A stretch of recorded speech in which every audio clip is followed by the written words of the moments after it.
नमस्कार दोस्तों, मैं अंकुर उपाध्याय स्वागत करता हूं आप सभी का एक बार फिर से अपनी नई वीडियो में। भारतीय बाजार 24,085 पे है। ऊपर से देखोगे आप तो करीब 180 पॉइंट नीचे खड़ा है इस समय। अभी लो लगाया इसने 24,073 का, डेज लो पे खड़ा है। यहां से और नीचे जाने की संभावना है क्या? बिल्कुल है भाई साहब, लेकिन एक बात याद रखिएगा, 24,000 से घूम जाएगा। 24,000 मैक्सिमम नीचे तक जाता है। अगर कुछ नेगेटिव डेवलपमेंट आ गया तो एक अलग बात है, मेरी वीडियो बनने के बाद आ जाए या फिर बाजार के दौरान आ जाए तो गिर जाए, वो अलग बात है। लेकिन अगर कुछ नहीं हुआ, अदरवाइज बाजार यहीं से घूमेगा। सिंपल लॉजिक है।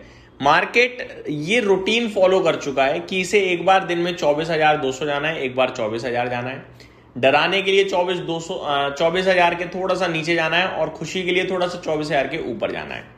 ये बाजार रेगुलरली कर रहा है और स्टॉक स्पेसिफिक एक्शन आपके लिए भरपूर चल रहा है। तो मैं आप सभी के साथ डायरेक्टली चलता हूं स्टॉक्स की तरफ। आपके लिए कल मैंने एक वीडियो बनाई थी 3 स्टॉक्स इन्वेस्टमेंट के लिए। उनमें एक था KEI इंडस्ट्रीज। कल ये स्टॉक 3% नीचे था अपने नतीजों के बाद, और नतीजे दमदार थे। मैंने डिस्कस भी किए थे कि बहुत ही सुपर्ब नंबर है। स्टॉक नीचे है, बाजार की करेक्शन में है कैसे पता नहीं, लेकिन ये स्टॉक गिरावट में लेने लायक है।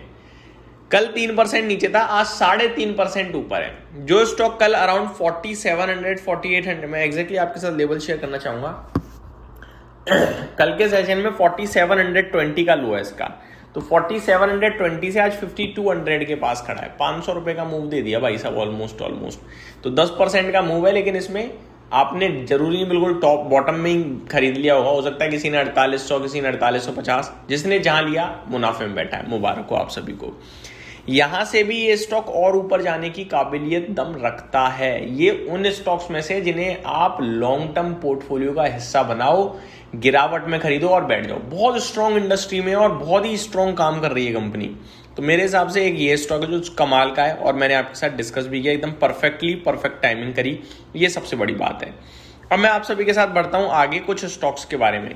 एक स्टॉक है दोस्तों हीरो मोटोकॉर्प। इसकी बात करिए, इसके नतीजे आए थे कल, और नतीजे में मेरे को तो कुछ कमी मिली ही नहीं, लेकिन शेयर 2.25% नीचे खड़ा है। अब ये नीचे क्यों चला गया, ये मेरे समझ में नहीं आ रहा है। मैं आपके साथ डिटेल शेयर करना चाहूंगा। जिसने नंबर्स अभी तक नहीं देखे हैं तो मैं आपसे कहूंगा नंबर आप देख लीजिए, आपको कहीं से कहीं तक कोई कमी नहीं मिलेगी। सुपर्ब नंबर है। ब्रोकरेज हाउसेस की माने तो जेफरीज अंडर परफॉर्म की रेटिंग बरकरार रख रहे हैं। 5,000 रुपए का व्यू दिया इन्होंने, जिसमें पैट एबिटा 30 से 31% YoY बढ़ा है, ड्रिवन बाय 24% वॉल्यूम ग्रोथ। सब कुछ ठीक है, लेकिन उसके बावजूद भी जेफरीज का व्यू नेगेटिव है। गोल्डमैन सैक्स की तरफ से तो सेल की रेटिंग है, इन्होंने 4300 की बात करी है। Q4 performance was broadly in line with improved ASPs from better mix and price hikes.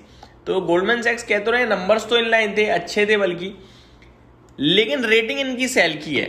अब ये क्यों है ये समझ में नहीं आ रहा है। अनसर्टेनिटी है, FY27 में थोड़ा सा कमोडिटी के प्राइस बढ़ सकते हैं, मार्केट शेयर घटने के चांसेस हैं, एक्सपोर्ट ट्रेंड थोड़ा सा डगमगा रहा है। ये सारी चीजें इन्हें लग रहा है नेगेटिव है। कंपनी क्या कह रही है? Company plans 1500 crore investment to double scooter and electric vehicle capacity. कौन कॉल से अपडेट आ रही है? 1500 करोड़ के निवेश की बात कर रही है कंपनी, ताकि थोड़ा स्कूटर की जो प्रोडक्शन है उसको बढ़ा पाए और इलेक्ट्रिक व्हीकल का प्रोडक्शन कैपेसिटी बढ़ा पाए। Company says that FY27 starts amid short-term economic uncertainties from West Asia developments। तो कंपनी वित्त वर्ष 27 की बात ये कह रही है कि अभी वेस्ट एशिया की वजह से जो कॉन्फ्लिक्ट चल रहा है उसकी वजह से थोड़ी सी अनिश्चितताएं हैं। Sticks to margin goal of 14 to 16%, plan to invest in capacity growth, brand development, premium scooters and global business। तो मार्जिन कह रही है कंपनी 16 से 14% के बीच में रहने चाहिए। आगे चलकर और स्ट्रॉन्ग कामकाज की बात कर रही है।